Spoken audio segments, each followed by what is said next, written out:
Hola, bienvenidos nuevamente a su podcast llamado La Raíz del Miedo. Agradezco la aceptación que ha tenido este programa. Asimismo, los invito para que se suscriban al canal de YouTube para seguir creciendo en seguidores. Hoy escucharán una de las tantas leyendas que circulan por Puente de Ixtla, pero que solo muy pocas personas conocen.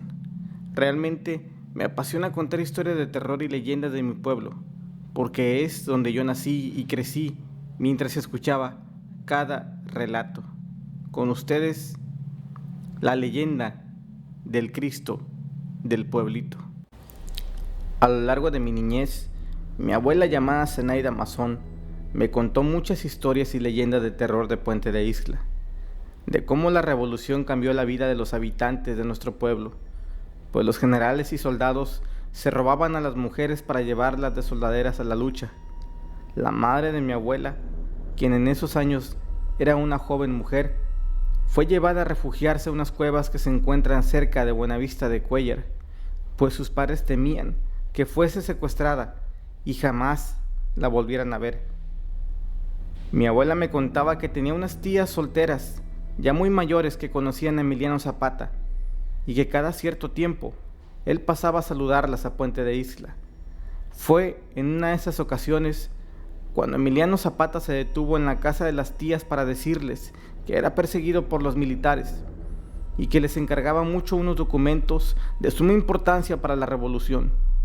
Después de decirles esto, se perdió en la lejanía de los cerros galopando velozmente en su caballo. Al poco tiempo, la tropa que perseguía a Emiliano Zapata llegó al pueblo, y al verse acorraladas, las tías arrojaron los documentos al techo de su casa, pues si los militares encontraban esta información en sus manos, era seguro que serían procesadas a la horca o fusiladas por traición. Sin embargo, la tropa comenzó a quemar las pocas viviendas que había en Puente de Ixtla, incluyendo la casa de las tías, por lo que estos documentos quedaron perdidos para siempre y cuya importancia solo Emiliano conoció. Así, poco a poco fui conociendo varias leyendas e historias desde que era un niño. Una de esas historias les narraré a continuación, una que me gusta mucho por cómo la contaba mi abuela, pues cuando lo hacía se me enchinaba la piel por imaginar el grado de fe que había llevado a tales acciones. Hace muchos años, a finales del siglo XIX y principios del siglo XX, Puente de Ixtla estaba dividido geográficamente, por así decirlo. Puente era conocido como tal a partir de donde actualmente comienza el Boulevard Alberto Figueroa, y si caminabas hacia el Corral de Toros y su iglesia, esa parte se conocía como el pueblito, pues estaba conformado por otro grupo de casitas que parecían aisladas de lo que conocemos como Puente de Ixtla.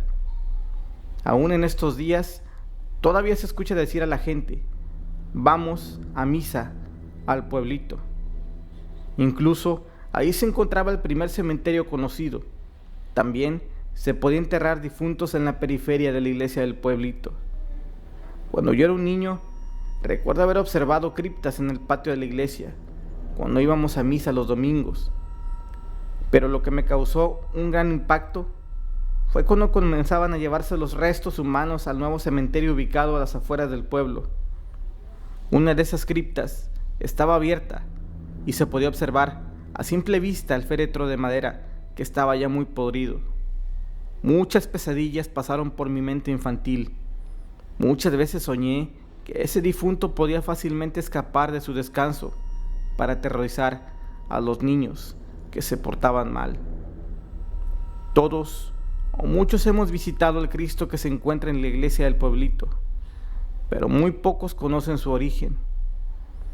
La leyenda cuenta que a finales del siglo XIX la iglesia no tenía un Cristo.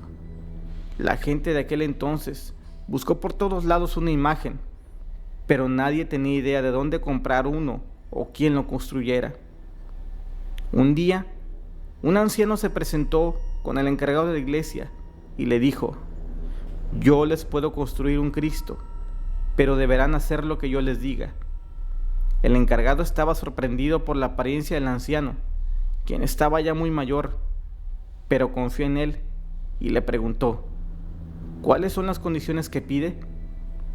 El anciano respondió: cuando entre a la iglesia, cierren las puertas por fuera y no las abran hasta dentro de 40 días. El encargado preguntó: ¿40 días? ¿Y qué va a comer en ese tiempo? ¿Dónde va a dormir? El anciano respondió: esas son mis condiciones. Al terminar los 40 días, ustedes abrirán las puertas y el Cristo estará listo. El encargado del pueblo hizo llamar a los habitantes de las casas cercanas para pedirles su opinión acerca de la propuesta de aquel anciano, quien además no llevaba herramientas ni comida, solo un pequeño morral, por lo que todo parecía muy extraño. La gente habló entre sí y, aunque tenían muchas dudas, finalmente aceptaron las condiciones del anciano. En el transcurso de los 40 días, los curiosos se acercaban a la puerta para tratar de escuchar el ruido de herramientas o algo inusual, pero solo se percibía el silencio hacia el interior. La gente del pueblo pensó en abrir las puertas en varias ocasiones, pues creían que todo se trataba de un engaño. Sin embargo, el encargado de la iglesia les recordó la promesa que le habían hecho al anciano para esperar el plazo convenido, por lo que al final todos se retiraban más consternados que nunca. Por fin, llegó el fin de los 40 días de espera. Todo el pueblo se reunió para observar hacia el interior cuando las puertas se abrieran. Los hombres comenzaron a quitar las tablas que tapaban la entrada a la iglesia.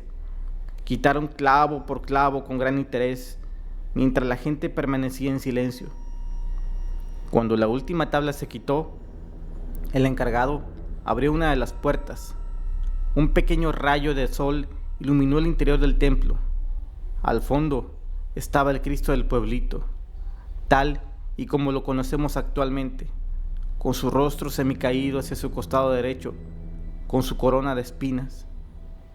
La gente entró a la iglesia y buscaron al anciano, pero no hubo rastro de él por ningún lado. Todo estaba completamente cerrado, incluso las ventanas desde el exterior. En ese momento, el encargado subió al campanario y comenzó a tocar las campanas para anunciar aquel gran milagro. El pueblito tenía por fin su Cristo, construido por un anciano que había desaparecido. Desde entonces, todo el pueblo y los pueblos cercanos acuden a visitarlo. Incluso se le atribuyen muchos milagros. Hace muchos años, su vestido tenía múltiples peticiones de milagros, así como también de agradecimientos por tantos favores recibidos. Era realmente impresionante observar fotografías de enfermedades curadas. Yo recuerdo que antes de ir a la feria, era un hecho que primero pasábamos a agradecerle por tantas bendiciones. Recuerdo también a mi abuela cerrar sus ojos y orar con profunda fe. Pero esta leyenda no termina aquí, y mucho menos la fama del Cristo del pueblito. Otra leyenda hace más evidente su importancia. Cada cierta época del año, todo el pueblo acompaña al Cristo del pueblito hasta la iglesia de San Gabriel Las Palmas. Allá permanece un mes, pero pocos saben por qué se lleva a cabo esta actividad. Mi abuela me contaba que en una ocasión, cuando había una terrible sequía, los habitantes del pueblo de San Gabriel acudieron con el sacerdote de Puente de Ixtla y, tras convencerlo de que fuese prestado durante un mes para que el pueblo le pidiese con fe que las cosechas tuviesen abundancia, ambos pueblos sacaron al Cristo para llevarlo en hombros de pueblo a pueblo.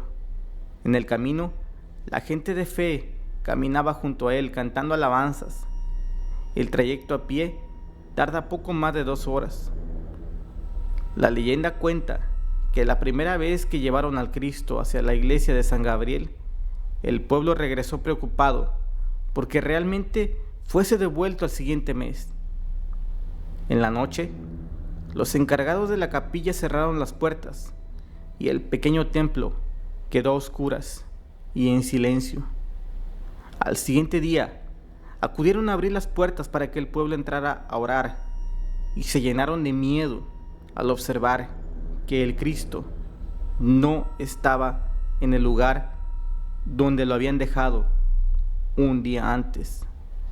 De inmediato pensaron que alguien lo había robado, pero la única entrada estaba cerrada con candado y la cerradura no había sido forzada, por lo que se les hizo muy extraño.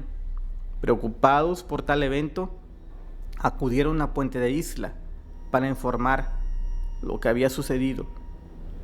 Llegaron a hablar con el sacristán de la iglesia del pueblito y al escuchar esta noticia hizo llamar al pueblo para decirles lo que sucedió. En ese momento, una persona abrió la puerta del templo y todos quedaron sorprendidos al observar que el Cristo estaba en su lugar original. El Cristo había regresado por un milagro a su templo del pueblito. Desde ese día quedó claro que el Cristo decidía permanecer en el lugar donde la gente lo conoció por primera vez, pero también se respetó el mes que permanece fuera para ir a San Gabriel. Así se comparte la fe entre ambos pueblos desde hace mucho tiempo. Estas leyendas forman parte del acervo cultural y de fe que le pertenecen a nuestra gente y a todas las generaciones de Puente de Isla y los pueblos cercanos que acuden año con año hasta los pies del Cristo del pueblito para agradecer las bendiciones recibidas y a pedirle favores con mucha fe. Reitero que seguiré narrando historias de terror de mi pueblo, ya que su riqueza histórica es sumamente importante. Si a usted le ha gustado esta historia, por favor le pido que me haga llegar sus comentarios. Recuerden que cada sábado subimos una historia diferente. Estamos presentes en Spotify, Facebook y YouTube como La Raíz del Miedo.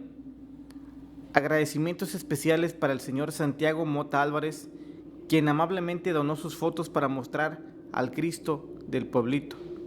También agradezco a mi abuela Zenaida Mazón, quien nunca se cansó de hacerme sentir orgulloso de mi querido Puente de Isla. Sus historias siguen cautivando a oyentes y creyentes. Mi nombre es Víctor Hugo Domínguez y esto es La Raíz del Miedo.